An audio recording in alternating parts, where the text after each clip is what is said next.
Hi everyone, আশা করি তোমরা সকলে খুব ভালো আছো। আমিও খুব ভালো আছি। অনেক জন্ম হয়ে গেল আমি চুলে হেয়ার স্পা করি না। তার মধ্যে যেহেতু চুলটা স্মুথনিং করানো ছিল, চুলটা ভীষণ রাফ হয়ে গেছিলো। ভাবছিলাম যে একদিন স্পা করানো দরকার। যেহেতু পার্লার থেকে করানো হচ্ছে না, তাই ভাবলাম বাড়িতেই করি। কিভাবে করেছি চলো তোমাদের সাথে শেয়ার করছি। প্রথমে চুলটা হালকা করে ভিজিয়ে নিয়েছি যাতে আমি ক্রিমটা অ্যাপ্লাই করতে পারি ভালো করে। তারপরে ওটাকে 15 মিনিট মতো রেখে দিয়েছিলাম এবং তারপরে আবার হালকা জল দিয়ে ভিজিয়ে এটাকে ভালো করে ম্যাসাজ করেছি।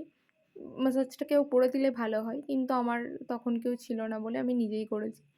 তারপরে এটাকে আবার রেখে দিতে হবে এবং গরম জলের মধ্যে টাওয়েল দিয়ে ওটাকে সোকড করে যতটুকু তুমি গরম সহ্য করতে পারবে স্ক্যাল্পে ততটুকু নেওয়ার পরে চুলের মধ্যে রেখে দিতে হবে এবং আবার কিছুক্ষণ পরে ওটাকে খুলে নিয়ে ভালো করে ম্যাসাজ করতে হবে। আর এদিকে দেখো আমার সারাদিন কুলেখাড়া খাওয়া হয়নি, কারণ আমার হিমোগ্লোবিন এমনিই কম। তারপরে ম্যাসাজ করে আমি জাস্ট শুধু ওয়াশ করে নিয়েছিলাম প্লেন জল দিয়ে। তারপরে তোমাদেরকে রেজাল্টটা দেখাচ্ছি। ভীষণ স্মুথ হয়ে যাচ্ছিলো। আর এটা আমার ভীষণ পছন্দের একটা প্রোডাক্ট।